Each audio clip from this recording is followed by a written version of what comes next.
Scanning for audio.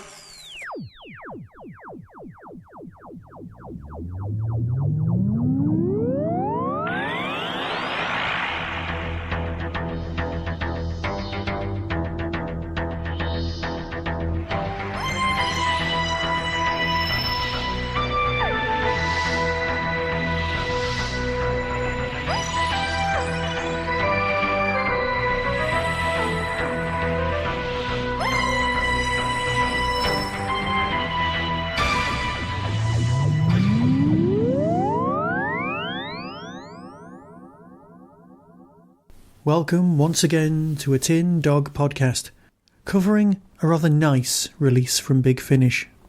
Yes, I know you're used to me saying wonderful, gushing, beautiful, flowing things about Big Finish, and this really isn't going to be any different from that. You see, Big Finish have given us something that we've needed for a long time. The Sixth Doctor, The Last Adventure. Now, The Last Adventure is a 4-disc, well, 5-disc if you count the extras, box set. It's a thing of beauty. 40 quid for the CDs, download 20 quid. It's a special web price that's probably still running now. Now, I'm not going to give away spoilers. I'm not that kind of podcast. You know that.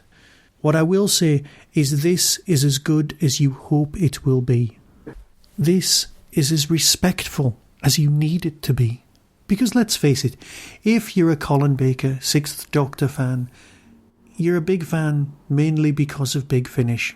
Alright, some of us will try and bluff our way and see how great it was when it was on TV. And you know what it was? I could defend Time Lash for hours. Trust me, I really could. But this is the gap between Trial of a Time Lord and Time and the Rani. Except it's not. It's the gap between all of those brilliant seasons of Big Finish and Time and the Rani. Colin wasn't given a decent send-off. McCoy in a blonde wig is not the way to exit. This is the way to go. It truly is. So what do you get? You get 4 stories. Now, you can kind of guess who's going to be the overriding villain. There are a few giveaways. One of them is there's a picture of him on the front of the box. Yes, it's the Valeyard. These Valeyardy questions have meant to be dealt with for a long time. He jests at Scars, has him Trial of a Valeyard, also dealt with the Valeyard. Michael Jason is superb. He has the greatest voice in showbiz. But his story arc kind of needs to end with old Sixie. So, this whole story, all 4 parts, all 4 individual tales, are basically told in chronological Valeyard order. Yes, there's a bit of timey-wimey action going on here and there, but this is 2 Time Lords at each other's throats, so what do you expect? It all neatly slots together and provides us with a perfect payoff that we know is coming because we've seen it on TV, and yet it's so well done that for a few seconds here and there you start thinking, he's going to make it out of this. He's going to be okay. You know he's not. You know in your heart of hearts because you've seen it. Like a flashback in Babylon 5, you know it's coming, but you still are taken by the story. Your suspension of disbelief is running at 100% because you are willing old Sixie to survive. So what do you get in your box?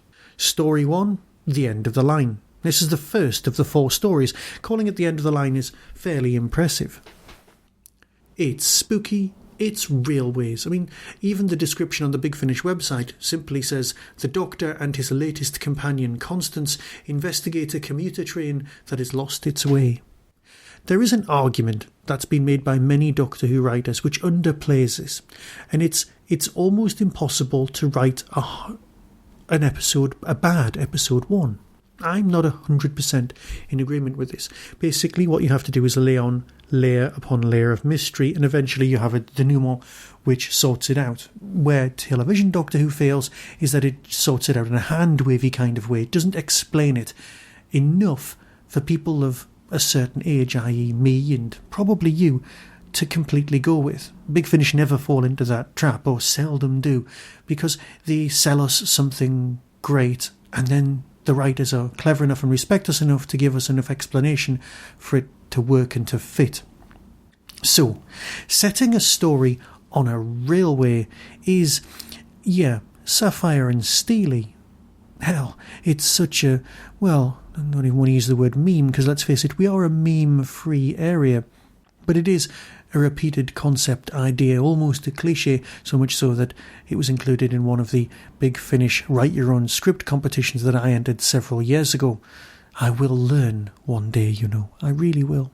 So spooky railway stations, and of course an old villain and repeated characters and people trapped. It's got a midnight feel, and there's a reason it feels like midnight, but it also feels terribly English and terribly of its time. But most important in this story, just like the introduction of Mel to us, we're getting to meet Colin's new companion. The Sixth Doctor has someone new called Constance, and she's from Bletchley. Yeah, it's going to be good. We're going to find out a lot more about her in the next coming months, because that's who she's with. But of course, I've always liked Colin's companions. And of course, we're not experiencing everything in the right order, because we know that she comes, we don't really know where she fits.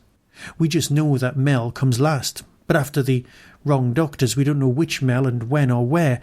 The Sixth Doctor's timeline is convoluted at best.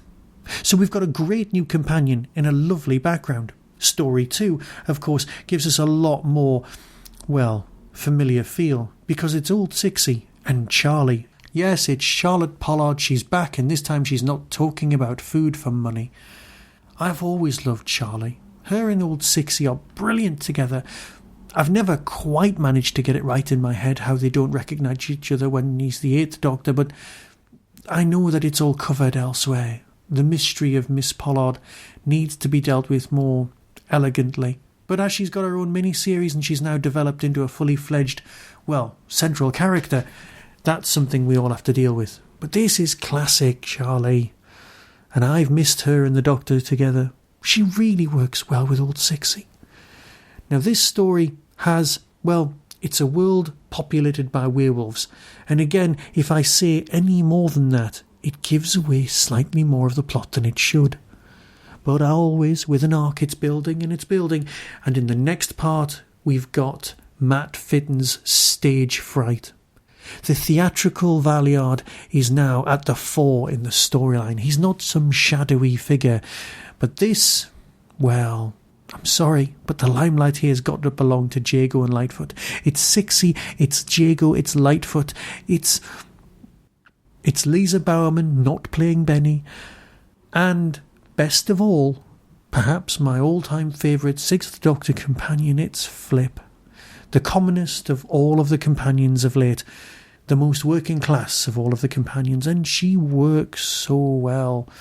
She's the most contemporary of the companions for us, looking back, in the way that Perry was contemporaneous for the 80s. She works, and she's just great. This is a brilliant story, and if this was part of a Jago and Litefoot storyline, I wouldn't have an issue whatsoever. Which brings us all the way up to the last part. Nicholas Briggs, the brink of death. Nick Briggs wouldn't have given away the chance to write Colin's last story for a truckload of cash. Let's face it, Nick can write. He's very good at beginnings, he's very good at endings, and he's quite good at middles. But he's got ideas about how to sum this story up and sew it all together, and he does it perfectly. There are characters appearing here who you want to have their own spin-off series. They're so good. Yes, I adore the way that this storyline finishes, because it fits in with everything you've seen on TV, and yet it doesn't cheapen anything. It makes it all richer, smoother, just better. I'm describing coffee, for God's sake. This is just brilliant. Seriously, it's one of the best box sets ever to come out of Big Finish. It deserves to be put into a DVD package and shoved on your shelf between Trial and the Run. It's just great. So absolutely congratulations to everyone involved in this. I just can't fault it. So until next time, I'll leave you with the trailer. You can make up your own mind. But don't let this one slip through your fingers. If ever you had time for the Sixth Doctor, this is something to own. And on Saturday, there'll be TV Doctor Who. Trust me, this is better. So until next time, be seeing you.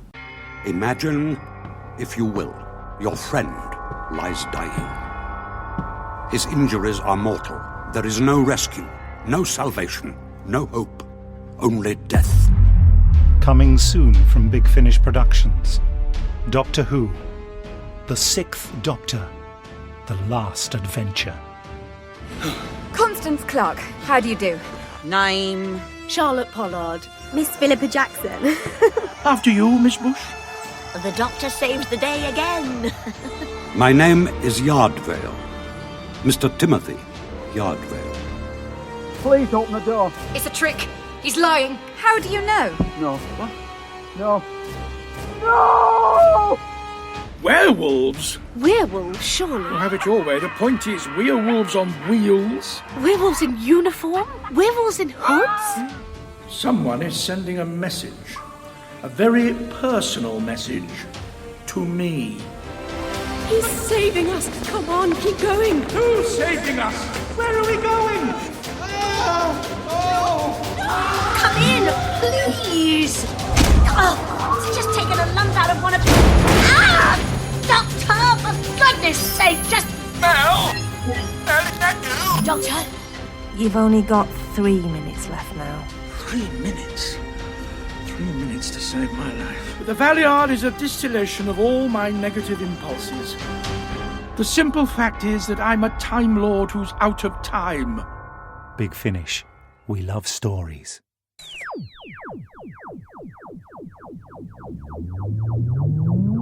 You've been listening to the Tin Dog Podcast, available on RSS, iTunes, Stitcher, Audio Boom and Tumblr. Doctor Who and its associated works are copyright of the BBC.